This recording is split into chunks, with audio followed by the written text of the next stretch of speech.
You do see a lot of country in this world, and this is a disaster, like for the whole world, apart from some few special cases, working hard to include engineers in their design so that they can design a traffic proof system.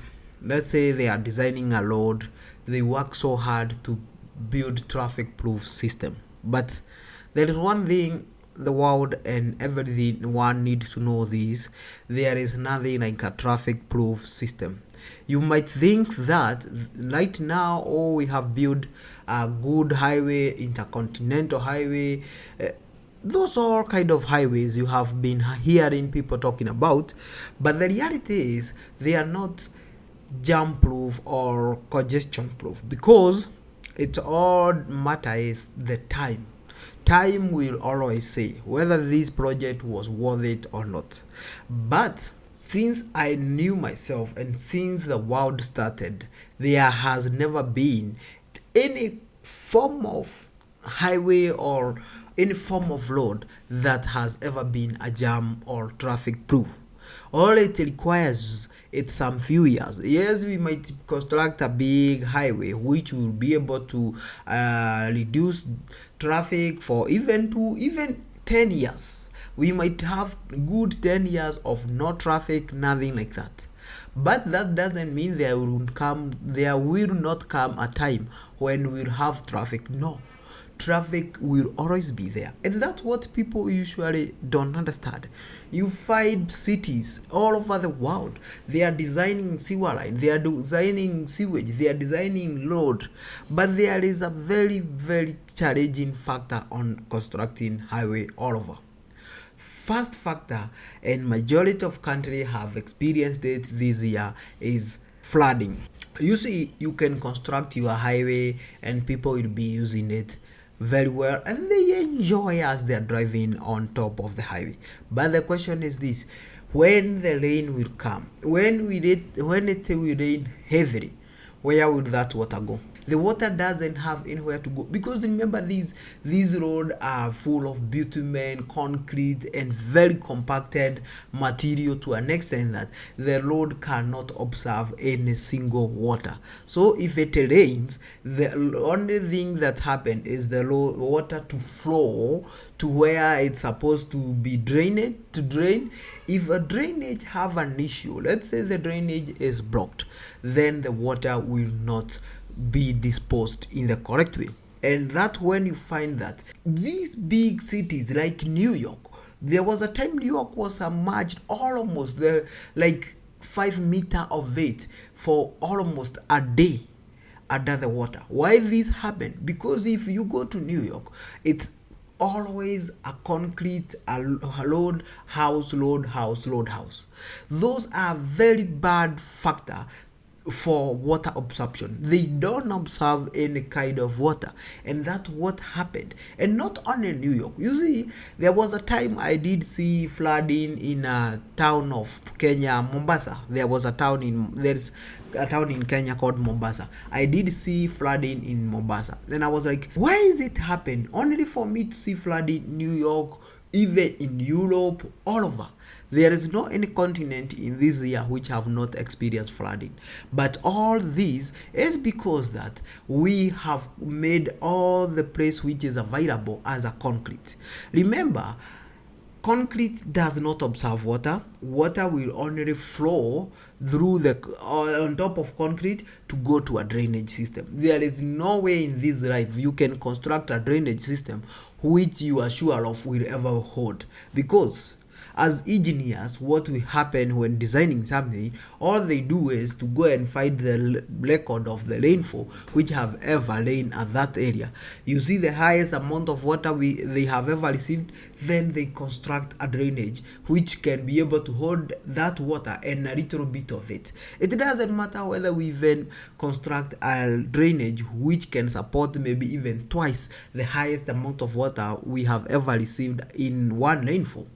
The issue is this: the world is changing, things that are happening are unpredictable, no one have ever seen them. So maybe next year we'll have even more rain, which will be more destructive than the one we had this year. So even if the country, a city, go on and construct a drainage system, it will not still be sufficient. It doesn't matter whether or we can be cleaning our drainage system. Remember this is just a hole. It can only take enough. It doesn't matter how clean this hole can be. It doesn't matter whether we have been cleaning it with detergent and everything. There is enough it can take. By having enough that it can take, then if we continue with this trend of building load all over, everywhere is a load or house, there is no any place where the water can be observed, then be assured of we will keep seeing this kind of flooding over and over and over.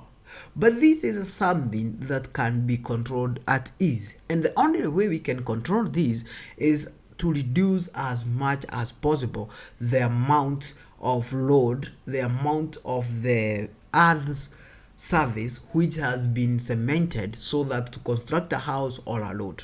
And the way we can only do that is either having public transport or constructing a small piece of roads where people who are driving who are cycling are using this road. Because let's take for example a railway track. Railway track is not cemented unless it's a bridge, but the bigger part of railway track is just some ballast which have been put on it. Yes, there is some there is some maybe sand which was put so that this floor can be stable enough to carry the train, but the bigger part is sand and ballast, and then those metal bar and the track itself. By having that, the railway track is a very good example which can be able to observe water. In a railway track, if there is a rain, there is no need of a drainage, and that's why you find that railway track don't have drainage unless it a overpass or a bridge, because water will be observed to the ground at ease. That's what we should be doing. Yes, sometimes I'm seeing people started investing on some tarmac which are observing water, but it's a bit expensive. We cannot say it's not expensive. Why can't we go with a railway track which will solve all our issue, and on top of that will save this land? If you can check, majority of people in the country have started having decline in the amount of land which is available. We are working so hard to try to plant more trees so that we can save the planet from global warming, but on top of that we still want to continue constructing superhighway. Like, we are in between to save the world and annoy the people who will be driving on at the jam all the day, or to save the world and help people to use public transport, which will be transporting a lot of people and leave a lot of space. You see, there was a time I was watching a video in Netherlands, and I enjoyed how you find that in a year ago there was a highway of maybe dual carriage which was passing somewhere. All of a sudden that road has been removed and it have been made as a outside seating for some restaurant or some club to have their party. Some people, instead of you having your fun inside the club, you sit out there. And what do? They come and they make sure that there is a bigger part which is still tarmacked, and also there is some part where it's a green area, so that part will observe water. And if we are creating somewhere people where they can sit, we can at least be able to build using cablos, because as much as cablos are not that long lasting, they allow water to get in and just disappear. They allow water to be observed. But you find instead of us doing that, we want to continue constructing using this material. Also remember this, the bigger challenge we have of global warming, it's also being caused by the same superhighway we are talking about. Because on top of people passing on superhighway using car and emitting a lot of carbon, the issue is this road, it not only doesn't observe water, it doesn't even observe any heat. So what does this road do? When the road get heated from the sun, instead of observing that heat, it just reflect it back. Actually, it do reflect it back to the ground. That's why you find that even if you go today and you measure the temperature of the area you are, normal temperature, room temperature, then you go measure the temperature of the road is always hotter than the temperature of the room. But if this place is just some natural side, the way nature was created to be, you can find that it absorbs heat, and on top of that it absorbs water. You are left wondering, instead of the world to do that and change and create some bike lane. I do check some country in Africa. You go all kind of country, they are defaulting to pay their loan and whatever. Ask them, where did you put that money because you did take this huge amount of loan? The issue is they didn't build anything which will be helping that much. They build those superhighway, which when you check this developed country, you see every single day that those superhighway they did build so that to reduce congestion on traffic on the road. Right now they are demolishing them or giving up with them and start building other tunnel where the train will be passing, start building subway, things like that. But the Africans are following the same trend. First of all, they are stressing their people with paying huge tax so that they can pay the loan they did take so to construct highways. Yes, if you go to majority of the country, that thing have worked. You find that somewhere which was inaccessible, right now you can access it. But why do they have to invest something they know very well doesn't work? It can solve the issue for 1 year or 2 year or even 10 years. But at the end of the day, they will go back to drawing board and plan another new plan which will be able to take them to the future. You find that we are going demolishing everything on our way, clearing the bushes, clearing the forest, all in the name of what? Trying to have more and more roads so that we can satisfy these people who are driving. And by doing that, if a country, you find those developed country, the issue is this: the only reason why we cannot be able to satisfy these driving people is they have high income earning. What happens is, if you go to a country where there is a lot of congestion, instead of me and my wife and my children to take their everyone car, we take one car and go drop in every person to wherever they are going. If it's the school, I'll drop my kid to the school, drop my wife to work, then I head back to my work. Then I'll do that at the evening, come pick my wife, my children that way. Or the children will go to school using a bus. But let's take those countries where you find they have a very good road connection. What happened?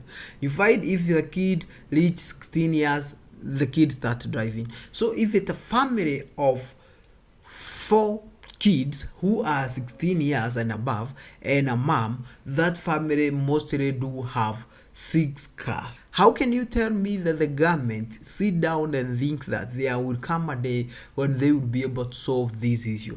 Because remember, that's a one family. There is another family which is coming up, and this kid who was 16 from this family, they go marry and have their own kids. That you find that a country which had maybe 1 million car in 5 years back, right now they have 10 million car in only 5 years time. And you see, each and every country, they are working so hard to try and develop and become a first world country or a middle income country. So this should tell this country, it doesn't matter what amount of the resources you put in to construct this road, you will not ever be able to satisfy these people. The best thing they can do is just go and construct public transport, emphasize on public transport. That would save them a lot of money because you'd stop taking loan all over. And on top of that, if it's some city people who work within a city somewhere accessible, maybe 40 to 30 kilometer away that way, we can emphasize on bicycle, because a car, you find that most of the city have maybe 2 lane or 3 lane which take people to the city, but the bicycle only need 1 lane to take people in and out of the city. But the city don't want to see that. They want to have this mega project. The reason why, I don't know. Even if you try to talk to them, they don't want to see this. They just want to make the mistake which were made by previous government who are there, which were made by this developed country as they were developing. The same mistake this country did, we just want to follow them. The developing country are working so hard to make sure that they do the same mistake, so that at a certain point they will demolish those superhighway and create a green area as this country have done. It's a very annoying thing to see that we as a humanity have a way of solving all our problems, but we don't want. We will keep crying, we will keep suffering from flood, we will keep suffering from global warming, we will keep suffering from all kind of disaster, only because we have the solution, but we are trying to look other way instead of trying to solve our problem in the wiser way. Thank you. Make sure to subscribe, like, and comment. Share as much as possible.